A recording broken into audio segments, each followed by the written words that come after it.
Good morning, students. Today we shall study your lesson number 7. Lesson 7, the magic metal. The magic metal. Magic चमत्कारी जादुई metal धातु। कौन सी ऐसी धातु है जिसे मैजिक मेटल कहा गया है? आइए जानते हैं इस लेसन में। One day a teacher of science took out from his breast pocket a tube which contained a white powder. एक दिन साइंस के विज्ञान के एक शिक्षक ने अपने ब्रेस्ट पॉकेट से, अपने सामने की फ्रंट पॉकेट से एक ट्यूब निकाला जिसमें एक वाइट पाउडर, सफेद कलर का पाउडर चूर्ण भरा हुआ था। He showed the powder to his students and explained some of its properties. उस पाउडर को निकालकर टीचर ने, शिक्षक ने अपने विद्यार्थियों को दिखाया और उसकी कुछ प्रॉपर्टीज के बारे में, उसके कुछ गुणों के बारे में बताया। About 3 weeks later, a part of the skin next to his breast pocket began to turn red and fall away. लगभग 3 सप्ताह के बाद जिस ब्रेस्ट पॉकेट में उन्होंने वाइट पाउडर को रखा था, उस पॉकेट के नीचे की जो स्किन थी, लगभग 3 हफ्ते के बाद वहाँ से वो स्किन लाल हो गई और धीरे धीरे वो स्किन निकलने लगी उस स्थान से। The substance that had caused the sore on the skin was radium, the magic metal. A painful sore found which took weeks to heal. एक बहुत ही पेनफुल सोर वूंड जैसा बन गया उनके जेब के नीचे जो स्किन थी वहां पर, और उस वूंड को, उस सोर को भरने में हफ्तों का टाइम लगा। जिस सब्सटेंस ने, जिस पदार्थ ने ये सोर बनाया था, जिसके कारण ये वहां पर वूंड बना था उनके स्किन पे, ये सब्सटेंस था रेडियम, जिसे हम आज मैजिक मेटल के नाम से पढ़ेंगे। सिर्फ वाइट पाउडर जो उन्होंने अपने जेब में रखा था अपने स्टूडेंट्स को दिखाने के लिए, और उस वाइट पाउडर को निकाल के उन्होंने अपने स्टूडेंट्स को दिखाया, और पता नहीं इतना ज़्यादा उसका रिएक्शन हुआ कि उनकी स्किन ही उस स्थान से, जिस पॉकेट में रखा था नेक्स्ट टू द पॉकेट जो स्किन थी, वो स्किन ही टर्न रेड, लाल हो गई और वहाँ से वो निकलने लगी। बहुत समय लगा उस घाव को भरने में, और उसके बाद पता चला कि ये सब्सटेंस, ये पदार्थ जिसकी वजह से ये घाव बना था, ये था रेडियम, जिसे हम जादुई या चमत्कारी धातु के रूप में आज पढ़ेंगे। Radium is called a magic metal because it has certain wonderful properties. Underline कर लेंगे। रेडियम जादुई चमत्कारी धातु कहलाती है क्योंकि इसकी कुछ प्रॉपर्टीज, इसके कुछ गुण बहुत आश्चर्यजनक होते हैं। It continuously gives off particles and invisible rays of energy similar to X-rays because of the breaking up of its atoms. Radium से लगातार, अंडरलाइन करते जाएंगे because it is very important, लगातार पार्टिकल्स और इनविजिबल रेज ऑफ एनर्जी निकलते रहते हैं, जैसा कि एक्सरेज में होते हैं। लगातार उसके एटम्स, उसके पार्टिकल्स, उसके एटम्स ब्रेक होते रहते हैं, पार्टिकल्स रिलीज होते रहते हैं और उससे अदृश्य रूप से किरणें निकलती हैं, इनविजिबल रेज निकलती हैं, जैसे कि एक्सरेज में। ये इसलिए होता है because of the breaking up of its atoms, क्योंकि उसके जो अणु होते हैं वो अणु टूटते रहते हैं लगातार। This is called radio activity. इसे रेडियो एक्टिविटी कहा जाता है। While the atoms break up continuously, the metal does not noticeably lose weight. Atoms लगातार टूट रहे हैं रेडियम के, लेकिन एटम्स के टूटने से मेटल का वजन कम नहीं हो रहा है। ये भी बहुत इंपॉर्टेंट है, अंडरलाइन कर लेंगे कि कंटिन्यूअसली एटम्स ब्रेकअप हो रहे हैं, लेकिन उसके बावजूद मेटल का जो वेट है, धातु का जो वजन है, वो बहुत रिमार्केबली कम नहीं हो रहा है। It has in it as it were an inexhaustible store of energy। ऐसा लगता है कि इस मेटल के अंदर, इस धातु के अंदर इनएग्जॉस्टेबल, कभी ना खत्म होने वाली, कहीं ना खत्म होने वाली एनर्जी है। इतनी एनर्जी, इतनी ज्यादा ऊर्जा है इसमें जो बिल्कुल खत्म नहीं होती।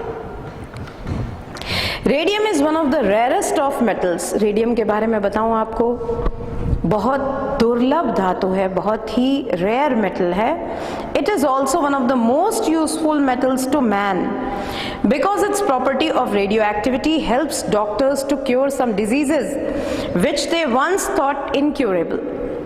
इसकी जो प्रॉपर्टी है, इसकी जो विशेषताएं हैं, इसने इसको मनुष्य के लिए बहुत उपयोगी बनाया है। और इसकी जो रेडियो एक्टिविटी की क्वालिटी है, इसमें जो लगातार इसके अणु टूटते रहते हैं और इससे जो इनविजिबल रेज निकलती रहती हैं और इससे जो लगातार पार्टिकल्स निकलते रहते हैं, इसके कारण डॉक्टर्स इस प्रॉपर्टी का यूज करके, रेडियो एक्टिविटी की प्रॉपर्टी का यूज करके डॉक्टर बहुत सारी ऐसी बीमारियों का इलाज, क्योर पॉसिबल हो पाया है। डॉक्टर्स ने इलाज ढूंढा है which they once thought incurable, जिनके बारे में पहले ये सोचा जाता था कि ये इस डिजीज का इलाज संभव नहीं है। For instance, those suffering from cancer and some kinds of skin diseases have now hope of cure by treatment with the help of radium। उदाहरण के लिए, जिनको कैंसर है या किसी प्रकार की स्किन डिजीज है, किसी प्रकार की त्वचा संबंधी बीमारी है, अब उनको इस बात की उम्मीद है कि इसका इलाज, इसका ट्रीटमेंट संभव हो पाएगा रेडियम की सहायता से। It is no wonder therefore that hospitals pay huge sums of money for a few milligrams of it। और कोई आश्चर्य की बात नहीं है कि बड़े बड़े जो हॉस्पिटल्स होते हैं वो रेडियम के कुछ मिलीग्राम्स के लिए बहुत ज़्यादा मनी स्पेंड करते हैं, बहुत बड़े बड़े अमाउंट को। रेडियम बहुत कॉस्टली है और रेडियम चूँकि बहुत यूजफुल भी है, तो हॉस्पिटल्स जो होते हैं वो बहुत ज़्यादा पैसा पे करके कुछ मिलीग्राम्स रेडियम खरीदते हैं जिससे वो अपने पेशेंट्स का इलाज अच्छी तरह कर सकें। The discoverer of this magic metal was madam Curie. हम जानना चाहेंगे निश्चित रूप से कि मैजिक मेटल को डिस्कवर किसने किया, कैसे पता चला कि ये मेटल बहुत यूजफुल है, कैसे पता चला कि इसमें रेडियो एक्टिविटी की प्रॉपर्टी होती है। तो आपको बता दूं, अंडरलाइन कर लीजिएगा कि इस मैजिक मेटल की डिस्कवरर थी madam Curie. She was born in Poland in year 1867 to professor Sklodowski who was a teacher of physics. Poland में 1867 में प्रोफेसर स्कोलोडोव्स्की के यहाँ इनका जन्म हुआ, जो कि फिजिक्स के टीचर थे, गुरु थे, फिजिक्स पढ़ाया करते थे। Even in her childhood, she was fascinated by books of every kind, adventure, poetry, science। छोटी सी थी मैडम क्यूरी और उस समय से इनको लगाव था किताबों से। हर प्रकार के एडवेंचर इनको पसंद थे, पोइट्री, कविता का शौक था, विज्ञान में बहुत ज़्यादा इनका इंटरेस्ट था। Often her mother would find her absorbed in her reading and would say, "Stop in and come and sing to us, darling, play for a while, Mary." इनकी माँ इन्हें अक्सर बुलाया करती थी, ये लगातार पढ़ती रहती थी, तो इनकी मम्मी कहती थी कि आप पढ़ना बंद करो, चलो आओ हमारे साथ बैठ के गाना गाओ, थोड़ी देर खेल लो Mary, you have been reading for 5 hours now, 5 घंटे से तुम पढ़ रही हो, एंड सो ऑन। इस तरह की बातें होती थी घर में। Otherwise Marie would not put her books down. अगर मम्मी शायद उन्हें ना बुलाती, माता उनकी नहीं बुलाती, तो शायद मैरी अपनी किताब छोड़ के, पढ़ाई छोड़ के नहीं उठती। When Mary or Maria as she was called, Poland में मैरी, मारी, मारिया ये सब एक ही हैं। पोलिश अगर एक्सेंट में आप बोलेंगे तो दैट इज मारी, ब्रिटिश एक्सेंट में बोलेंगे तो मैरी, और मारिया भी बोलते हैं, she is called Maria also. तो when Mary or Maria as she was called was 10 years old, her mother died। 10 वर्ष की इनकी उम्र हुई, इनकी माँ की मृत्यु हो गई। This was a terrible blow to her. माँ का डिपार्ट होना, चले जाना, मौत हो जाना उनके लिए बहुत ज़बरदस्त ब्लो, एक बहुत बड़ा शॉक था। Because she loved her mother more than she loved anyone else. अपनी माँ से बहुत लगाव था, सबसे ज़्यादा अगर किसी से लगाव था तो अपनी माँ से। Mary and other children now grew up under the loving care of their father, Professor Skolodowsky. Marie और उनके बाकी बच्चे पिता की देखभाल में बड़े हुए। प्रोफेसर, जैसा मैंने बताया, शिक्षक थे फिजिक्स के, प्रोफेसर स्कोलोडोव्स्की के देखभाल में बड़े हुए। Professor Skolodowsky was not very rich and he and his daughters had to earn their living by giving lessons to children of the rich. इनके पिता फिजिक्स के टीचर इतने ज़्यादा अमीर नहीं थे, इसलिए इनको और इनकी बेटियों को अपनी आजीविका कमाने के लिए, पैसे कमाने के लिए उन बच्चों को पढ़ाना पड़ता था जो अमीरों के बच्चे थे। उनके यहाँ ये लोग ट्यूशन्स देने जाया करते थे, पढ़ाने जाया करते थे। Mary was eager to go to Sorbonne University and Mary's sister Bronia too wanted to go to Sorbonne and study her subject physics and chemistry. Marie और उनकी सिस्टर, एक नया कैरेक्टर आपके इस लेसन में, ब्रोनिया, ये दोनों सॉर्बोन पेरिस में एक जगह है, फेमस है पढ़ाई के लिए, वहाँ जाके पढ़ाई करना चाहते थे दोनों बहनें।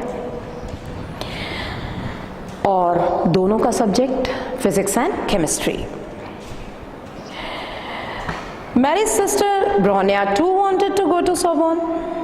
मैरी की सिस्टर जो थी वो भी सोर्बोन जाना चाहती थी। And she was happy to help her sister to go first. ये मैरी के पार्ट में अगर मैरी की तरफ से देखा जाए तो ये ग्रेटनेस है उनकी कि उन्होंने अपनी बहन को पहले जाने दिया सोर्बोन। बहन की इच्छा थी, ब्रोनिया की भी, इतने पैसे तो थे नहीं कि दोनों बहनें एक साथ में चले जाएं, तो पहले उन्होंने अपनी सिस्टर को हेल्प किया कि वो पहले जाके पढ़े। It was not until 1891 when Bronia had finished her studies that Mary was able to enter the Sorbonne. 1891 में मैरी की सिस्टर ब्रोनिया की स्टडीज़ कंप्लीट हुई। उसके बाद मैरी सोर्बोन यूनिवर्सिटी में पढ़ने के लिए गई। At the university Marie worked very hard. अब पेरिस जैसी जगह जो कि बहुत कॉस्टली है, यूनिवर्सिटी बहुत रिनाउंड है, सामान्य व्यक्ति जिसके पास में सामान्य पैसे ही हैं कि वो अपनी बिल्कुल ही नॉर्मल लाइफ लीड कर सकता है, कोई लग्जूरियस लाइफ नहीं, किसी प्रकार की कोई ऐसी चीज़ वो नहीं ले सकता इतनी महंगी यूनिवर्सिटी में पढ़ने के बाद जिसे कहा जाए लैविश। तो बहुत ही सिंपल लाइफ इन्होंने जी और बहुत मेहनत की। एक बहुत ही मीडियम फैमिली से थी, इसलिए as she had hardly enough money for her needs, she lived in a small room in the poorest part of Paris and could afford only very poor meals. उनके पास सिर्फ इतने ही पैसे होते थे कि वो अपनी ज़रूरतों को पूरा कर सकें। तो मैरी ने छोटा सा कमरा लिया और वो कमरा भी ऐसे स्थान पे जो पेरिस का सबसे गरीब इलाका समझा जाता था, जिससे उनको रेंट्स ज़्यादा देने की ज़रूरत ना पड़े और जो मील्स वो अफोर्ड कर पाती थी, जो भोजन वो खाती थी, वो बहुत ही पुअर होते थे, बिल्कुल माने साधारण से भी साधारण। ज़्यादा पैसा खर्च करने की उनकी स्थिति नहीं थी। कारण ये था, यूनिवर्सिटी कॉस्टली थी, पेरिस महंगा शहर था, तो छोटे से कमरे में बहुत ही गरीबी में और बहुत ही सिंपल मील वो अफोर्ड कर पाती थी, पुअर मील अफोर्ड कर पाती थी। But none of these hardships discouraged her. पर चूंकि पढ़ने की इच्छा इतनी ज़्यादा थी उनके अंदर, ये जो हार्डशिप्स आई, इस तरह की जो प्रॉब्लम्स आई कि कमरा छोटा सा, जिस जगह पे रह रही हैं वो पेरिस का सबसे गरीब इलाका, खाने के लिए उनको बिल्कुल उनका जितना पॉकेट अलाउ कर रहा है, जितना उनके पास में पैसा है, उससे ज़्यादा वो आगे नहीं जा सकती। तो इस तरह की कठिनाइयों में रह के किसी जो भी हार्डशिप्स, जो भी उन्होंने तकलीफ़ें वहाँ पे झेली सोरबोन यूनिवर्सिटी में, उससे वो बिल्कुल भी डिस्करेज नहीं हुई, कहीं भी वो निराश नहीं हुई। In Paris she met Pierre Curie, a scientist who was well known in the scientific circles of that city. वहाँ उनकी मुलाकात हुई एक सज्जन पियरे क्यूरी, एक साइंटिस्ट, एक वैज्ञानिक, जो वहाँ वैज्ञानिकों के बीच में, साइंस वालों के बीच में एक वेल नोन नेम थे। लोग उनको बहुत इज्जत से जानते थे कि ये साइंटिस्ट है। They became very close friends and year after they met, they married. अच्छी दोस्ती हो गई, दोनों साइंस वाले थे, मैरी क्यूरी भी और पियरे क्यूरी भी, अच्छी क्लोज फ्रेंडशिप हो गई और 1 साल बाद उन्होंने मैरिज कर ली। This was not only a happy marriage but also one of the most famous scientific partnership as it turned out. उनकी शादी एक खुशहाल शादी ही नहीं थी, बल्कि ये कहा जाए कि बहुत प्रसिद्ध साइंटिफिक पार्टनरशिप। दोनों वैज्ञानिक थे, दोनों का झुकाव विज्ञान की ओर था, साइंस की ओर था। तो बाद में ये चीज़ें लोगों ने देखी कि ये जो मैरिज थी ये अपने आप में ही बहुत हैप्पी मैरिज थी और एक बहुत अच्छी वैज्ञानिक पार्टनरशिप दोनों जो हस्बैंड और वाइफ के बीच में हुई, वो उससे सारी दुनिया को फ़ायदा मिला। कैसे, आगे देखते हैं। When Mary had obtained her master's degree in mathematics and physics, she wished to go in for a doctor's degree, for which she had to do research in some area of her subject and produce a thesis. Mary ने अपनी masters degree ली, उसने maths और physics में, गणित और भौतिकी। अब उनकी इच्छा थी कि वो डॉक्टर्स डिग्री के लिए जाएं, डॉक्टरेट हासिल करें, और डॉक्टरेट करने के लिए उनको उस विषय में, जिस विषय पे वो डॉक्टरेट करना चाहती थी, उसमें कोई एक एरिया चुन के, कोई एक टॉपिक चुन के उस पे उनको एक थीसिस लिखनी, शोध पत्र लिखना था। About this time, a French scientist called Henri Becquerel had discovered that certain substances such as uranium and pitchblende, a mineral containing uranium, were radioactive, that is, they sent out energy in invisible rays. इस समय तक एक France के वैज्ञानिक scientist, नाम है, underline कर लीजिए, हेनरी बैकेरल, इन्होंने एक सब्सटेंस को, एक पदार्थ को डिस्कवर किया था और ये पदार्थ था यूरेनियम। यूरेनियम और पिचब्लेंड एक प्रकार का मिनरल होता है जिसमें यूरेनियम होता है, ये रेडियो एक्टिव पाए गए थे। पिचब्लेंड से एक्सट्रैक्ट किया यूरेनियम, ये रेडियो एक्टिव पाए गए थे। इसका मतलब इनमें से अदृश्य किरणें निकलती थी, इनविजिबल रेज निकलती थी, जैसा मैंने आपको रेडियम के किस्से में बताया कि रेडियम में भी सेम, रेडियम से भी पार्टिकल्स निकलते थे, इनविजिबल रेज ऑफ एनर्जी, लेकिन उसके बावजूद उसका वेट लूज नहीं होता था। यही केस था पिचब्लेंड और यूरेनियम के साथ में। Becquerel's experiments fascinated the Curies. Becquerel जो हेनरी बैकरल फ्रेंच साइंटिस्ट थे, उनके एक्सपेरिमेंट से, उनके प्रयोग से दोनों क्यूरीज, मैरी और पियरे, दोनों बहुत ज़्यादा आकर्षित हुए, उनको बहुत उत्सुकता हुई, फैसिनेटेड फील किया उन्होंने। What were these invisible rays? What was the nature of their energy? ये इनविजिबल रेज क्या है और इनसे जो ऊर्जा निकलती है वो ऊर्जा क्या है? Also, Becquerel's experiments led them to believe that pitchblende contained a substance beside uranium. What was this substance?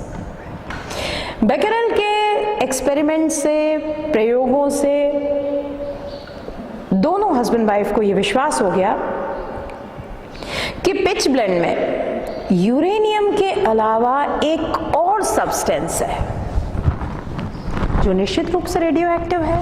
ये सब्सटेंस कौन सा है? Marie Curie started to do research on these problems for her thesis. इसको उन्होंने अपने research के लिए topic बना लिया कि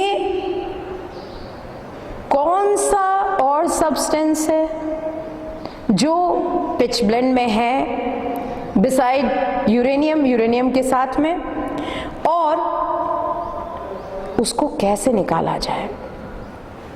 She used an old storeroom at her husband's department in the university as her laboratory. उन्होंने उनके जो हस्बैंड का कमरा था, डिपार्टमेंट था, उसके बाजू में, उसके पास में एक स्टोर रूम था। उसको उन्होंने अपनी लैब की तरह से उन्होंने उसको डेवलप कर लिया, अपनी प्रयोगशाला के रूप में ले लिया। After 8 years of hard and silent work, experimenting with hundreds of substances, the Curies were at last able to prove the existence of the new element. 8 साल तक बहुत कड़ी मेहनत की उन्होंने, बहुत कठोर मेहनत, बहुत साइलेंट वर्क, एक्सपेरिमेंट करते रहे सैकड़ों सब्सटेंस से, पदार्थों से, और लास्ट में उनको वो प्रूव कर पाए कि ये जो नया एलिमेंट जो पिच ब्लेंड में मौजूद है ये क्या है। They called it radium because it possessed the highest radioactivity among all the known radioactive substances. जो सब्सटेंस, जो पदार्थ इन्होंने निकाला पिच ब्लेंड से, उसका जो पाया, अभी उन्होंने सिर्फ एग्जिस्टेंस देखा है, अभी उसको अलग नहीं कर पाए हैं, एग्जिस्टेंस देखा, उस पदार्थ का नाम इन्होंने दिया रेडियम, क्योंकि because it possesses the highest radioactivity among all the known radioactive substances. क्योंकि जितने भी radioactive substance थे, सबसे ज्यादा radioactivity की प्रॉपर्टी इसी में थी, इसी नए पदार्थ में। आपने देखा हेनरी बेकरेल के एक्सपेरिमेंट से पता चला पिच ब्लेंड नाम के मिनरल में एक यूरेनियम नाम का सब्सटेंस होता है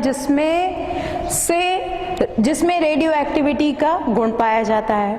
हेनरी बेकरेल ने इस बात को कहा कि इसमें एक सब्सटेंस और मौजूद है। वो कौन सा सब्सटेंस है, इसको जानने के लिए, इसको खोजने के लिए इसको अपना टॉपिक बनाया मैरी क्यूरी ने थीसिस का।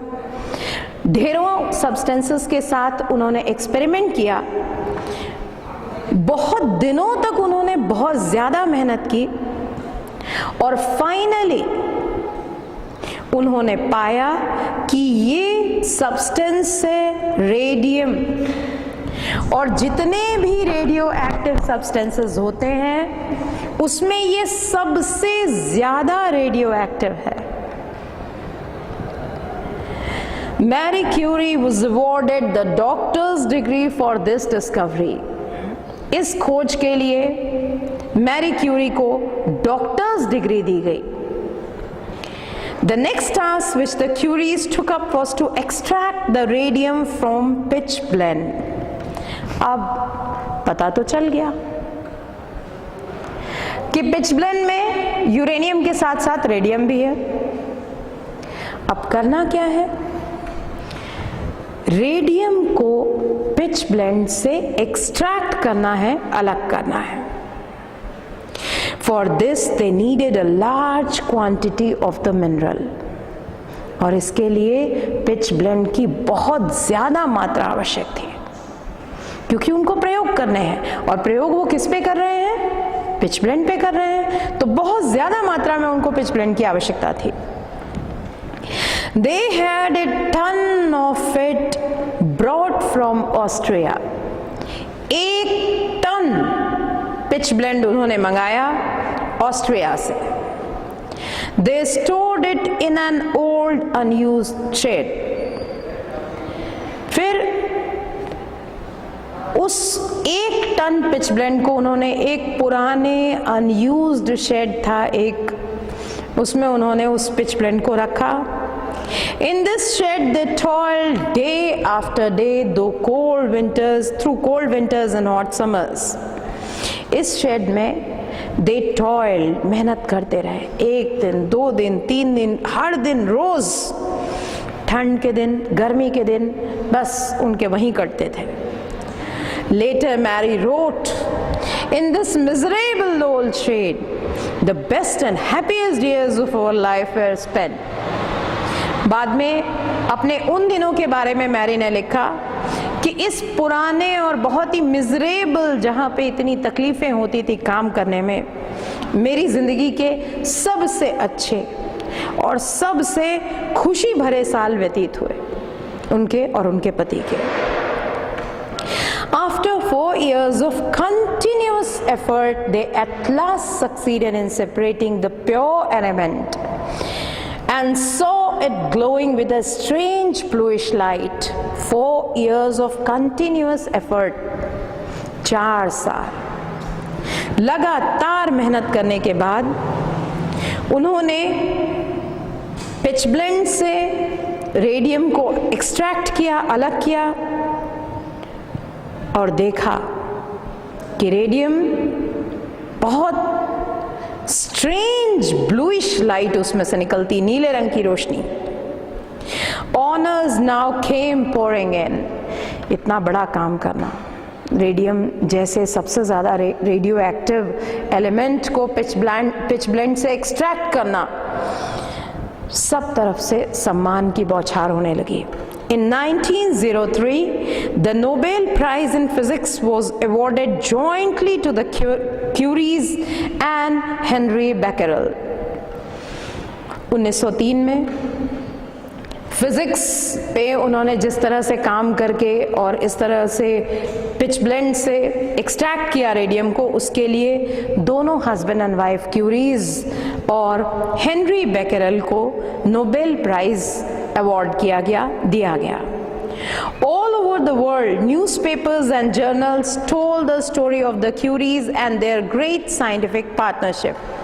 सारी दुनिया में न्यूज़पेपर्स, जर्नल्स, जितने प्रकार की पत्र पत्रिकाएं थीं, उसमें क्यूरीज की स्टोरी निकली and their great scientific partnership, जिस तरह से उन्होंने अपना वैज्ञानिक पार्टनरशिप की दोनों हस्बैंड एंड वाइफ ने, तो इस बारे में सारी पत्र पत्रिकाओं में छपा, उनके सम्मान में ढेरों लेख छपे। In Paris people queued up to see them pass. Paris में जब वो हस्बैंड वाइफ पेरे क्यूरी और मैरी क्यूरी निकलते थे तो लोग लाइन लगा के खड़े हो जाते थे सिर्फ उनको देखने के लिए कि यही वो पेयर है, यही वो जोड़ा है, कपल है जिसने रेडियम को पिच ब्लेंड से एक्सट्रैक्ट किया है।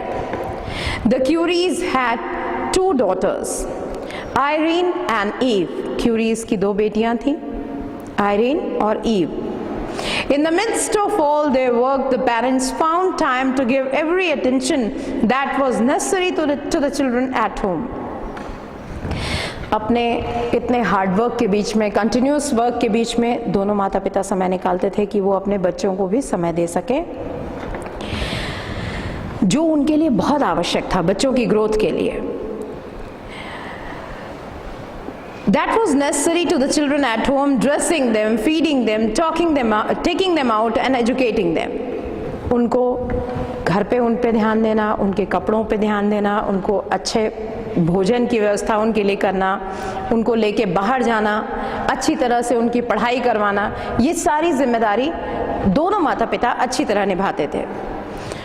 One day in April 1906, a terrible blow fell on Mary. अप्रैल 1906 की बात है, एक बहुत ज़बरदस्त शॉक, सदमा लगा मैरी क्यूरी को। It was raining heavily. उस दिन बहुत तेज़ बारिश हो रही थी। As Pierre Curie was walking up home after his morning work at his department, he slipped and fell while crossing a street and was run over by a horse wagon. Pierre Curie अपने घर लौट रहे थे सुबह का काम निपटा के। जब वो स्ट्रीट क्रॉस कर रहे थे, जब वो सड़क से गुजर रहे थे, तो एक हॉर्स वैगन, चूंकि वो स्लिप हो गए, बहुत तेज पानी गिर रहा था, स्ट्रीट क्रॉस करते समय स्लिप हो गए, गिर गए और उनके ऊपर से एक हॉर्स वैगन निकल गई। He was killed on the spot. वहीं उसी जगह पे, उसी स्थान पे उनकी मृत्यु हो गई। पति की मृत्यु मैरी के ऊपर एक बहुत बड़ा शॉक था। Mary was stunned by the blow and for days together she was overpowered with grief. इस सदमे के बाद मैरी एकदम शॉक्ड हो गई और बहुत समय लगा अपने दुख पे विजय प्राप्त करने में, एकदम दुख में डूब गई वो। She seemed to have lost all interest in life. ऐसा लगता था जैसे जिंदगी में उनकी सारी रुचि, सारा इंटरेस्ट खत्म हो चुका है। After some months, however, the fascination of her laboratory and her work began to return gradually. कुछ महीने बीतने के बाद में जो उनको फैसिनेशन था, जो उनको लगाव था अपनी प्रयोगशाला से, अपने काम से, वो धीरे धीरे वापस आने लगा। काफ़ी समय तक तो उनको अपने हस्बैंड की कमी इतनी ज़्यादा महसूस हुई कि वो सारी चीज़ें दीन दुनिया भूल चुकी थी, लेकिन फिर स्लोली उनका इंटरेस्ट वापस आया। टाइम हील करता है हर घाव को। जैसे जैसे घाव भरने लगा, उनका मन फिर आने लगा अपनी प्रयोगशाला और अपने साइंटिफिक वर्क के लिए। The Sorbonne offered her the chair of physics, which had remained unfulfilled since the death of Pierre Curie. Sorbonne university ने फिजिक्स डिपार्टमेंट का हेड बनाने का ऑफर दिया मैरी क्यूरी को, जो खाली पड़ा था उनके पति की मृत्यु के बाद से। शी एक्सेप्टेड द ऑफर, उन्होंने उस ऑफर को, उस प्रस्ताव को स्वीकार कर लिया। In 1911, in recognition of the brilliant work she had done since Pierre's death, Mary was awarded the Nobel Prize a second time, an honor which no other man or woman has ever received so far. जो brilliant काम उन्होंने किया था, जो excellent work उन्होंने किया था, Pierre की डेथ के बाद भी मैरी को सेकेंड टाइम नोबेल प्राइज मिला, जो आज तक किसी दूसरे आदमी या औरत को नहीं मिला है। 2 बार नोबेल प्राइज जीतना, grand achievement. In 1914 world war first broke out. 1914 में प्रथम विश्व युद्ध शुरू हो गया। Madam Curie organized a fleet of 20 medical vans provided with X-ray apparatus for the medical relief of the wounded soldier. उन्होंने 20 मेडिकल वैन्स का एक फ्लीट बनाया, एक ग्रुप बनाया, जिसमें उन्होंने एक्सरे apparatus वगैरह सब रखे और मेडिकल रिलीफ के लिए जो वुंडेड सोल्जर्स थे, जो घायल सैनिक थे 1914 प्रथम विश्व युद्ध के, उनके रिलीफ के लिए वो निकल पड़ी। The soldiers called them little Curies, सैनिक लोग उनको छोटे क्यूरीज के नाम से बुलाते थे। Before the war ended, over 1 million wounded soldiers had received medical relief at the X-ray center she had set up. युद्ध खत्म होने के पहले लाखों जो घायल सैनिक थे उनको उस एक्सरे सेंटर में, वो जो एक्सरे केंद्र उन्होंने बनाए हुए थे, वहाँ से लाखों लोगों को मेडिकल रिलीफ मिला, आराम मिला, ट्रीटमेंट मिला। Some American women collected $100,000 and bought a gram of radium to be presented to Marie Curie. उसके बाद कुछ अमेरिकन औरतों ने $100,000 कलेक्ट किए और 1 ग्राम यूरेनियम खरीदा, यूरेनियम बहुत रेडियम खरीदा। रेडियम बहुत कॉस्टली है एज यू नो। वो 1 ग्राम रेडियम वो प्रेजेंट करना चाहते थे मैडम क्यूरी को। She went to America with her children and received the gift from the hands of the president himself. Madam Curie अपने बच्चों के साथ अमेरिका गईं और वो रेडियम का 1 ग्राम उन्होंने अमेरिकन राष्ट्रपति के हाथों से रिसीव किया।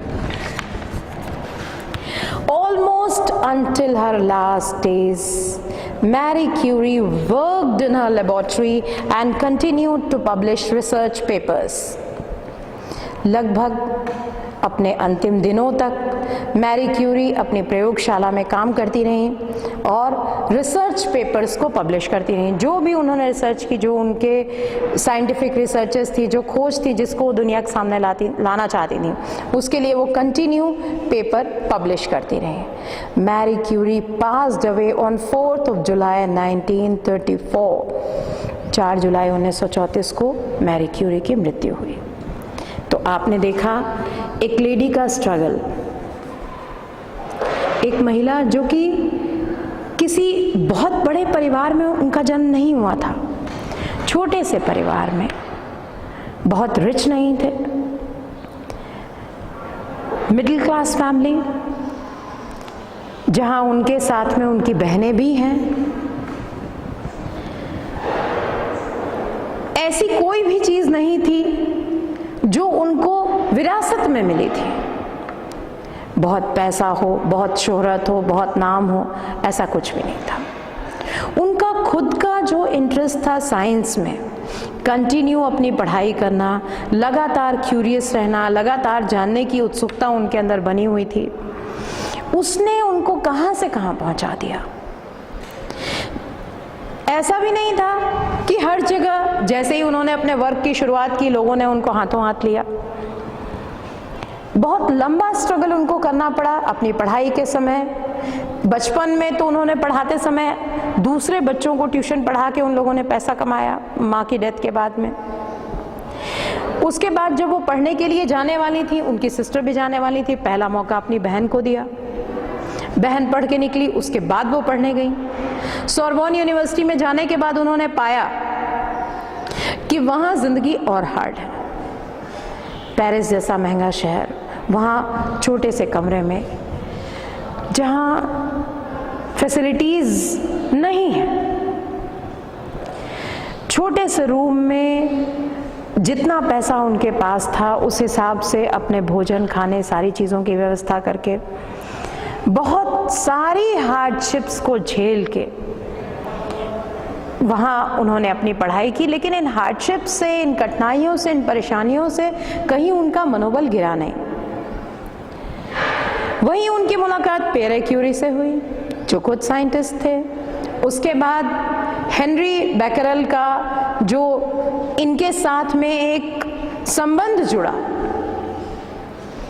जिन्होंने यूरेनियम को डिस्कवर किया था, पिच ब्लेंड से निकाला था और ये बताया था कि यूरेनियम भी रेडियो एक्टिव होता है।